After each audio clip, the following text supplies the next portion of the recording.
ఈరోజు బాబు ఎవరు కూడా విజిట్లు చప్పట్లు కొట్టకూడదు. దయచేసి మీరు ఎవరు కూడా విజిట్లు చప్పట్లు ఎవరు కూడా కొట్టకూడదు. మనం ఒక ఇవాళ కాంగ్రెస్ ముద్దు బిడ్డ, కాంగ్రెస్ అంటేనే తన ప్రాణం కంటే ఎక్కువ ప్రేమించే మన దామన్న లేని సంతాప సభ ఇది. దయచేసి మీరు ఎవరు కూడా విజిల్ ఏం చేయకూడదు. మన ముఖ్యమంత్రి గారు వారి కుటుంబానికి ధైర్యం చెప్పి, ఇక్కడ ప్రజలకు ధైర్యం చెప్పి నేనున్నానని చెప్పడానికి వారు మన ఇంటికి పోయి వచ్చి ఈరోజు సంతాప సభ కూడా రావడం జరిగింది.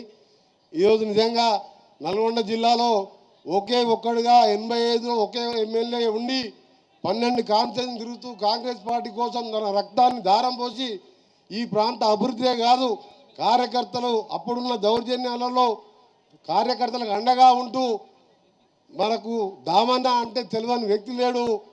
దాంతోపాటు ఈ ప్రాంతంలో శ్రీరామ్ సార్ ప్రాజెక్టు కోసం వేలాది మంది రైతులతో కలిపి స్వయంగా అతను కూడా పాల్గొని ఆ రోజు ప్రతిపక్ష నాయకుడు రాజశేఖర రెడ్డి గారిని కూడా పిలిపించి రక్త తర్పణ బిందెల కొద్ది రక్తాన్ని దారబోసి ఆ ప్రాజెక్టు రావాలని పోరాటం చేసి సాధించిన మహా రైతు నాయకుడు, కాంగ్రెస్ నాయకుడు.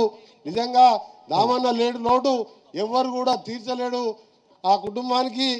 అలాగే ఆయన ఫ్యామిలీ అంతా కూడా ఆస్తులందరూ దారపోసి చిన్నతనంలోనే భార్యను కోల్పోయినా ధైర్యంగా ఉంటూ ఈరోజు మన కోసం పార్టీని బతికించిన మహానాయకుడు ఆయన. ఆ ఆలోచన ఎవరికి కూడా రాలే. ఆ రోజు ఇక్కడికి ఎస్ఆర్ఎస్పి నీళ్లు తేవాలనే ఆలోచన లేదు ఎవరికి. తుంగతుర్తి అంటే ఎడారిగా ఉంటుంది, వర్షాల మీదనే ఆధారపడ్డాం అనుకున్నాం.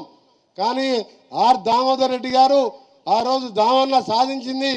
ఇప్పుడు ఉత్తమ్ కుమార్ రెడ్డి గారు ఇరిగేషన్ మినిస్టర్ గారు మాట్లాడతారు, వారికి తెలుసు దీని గురించి, ఆ ప్రాజెక్టు గురించి ఏ విధంగా దామన్న ఆ రోజు మీ అందరినీ వెంటేసుకొని ఎవరో వచ్చి ఇవాళ నేను తెచ్చినా అంటే ప్రజలందరూ కూడా సాక్షులే. దీనికి రక్త తర్పణం బిందెల కొద్ది చేసినప్పుడు నేను కూడా వచ్చినప్పుడు రక్త తర్పణం చేపించి ప్రాజెక్టుని ఎడారిగా ఉన్న ఈ భూములలో పచ్చని పంటలు పడవేం చేసిన దామన్నకు నిజంగా ఆత్మశాంతి కలగాలని, అలాగే నరోత్తమ్ కూడా మేమందరం సొంత తమ్ముల్లాగా కుమారునిలాగా చూసుకుంటామని మీ అందరు కూడా మాట ఇస్తూ మీ ప్రాంతం ఆయన నమ్ముకున్న కార్యకర్తలకు మంత్రులు నేను, ఉత్తమ్ కుమార్ రెడ్డి గారు, మా ఎంపీలు, మా ఎమ్మెల్యేలు, మన గౌరవ ముఖ్యమంత్రి గారు కూడా తప్పకుండా మీ అందరికీ కూడా అండగా ఉంటామని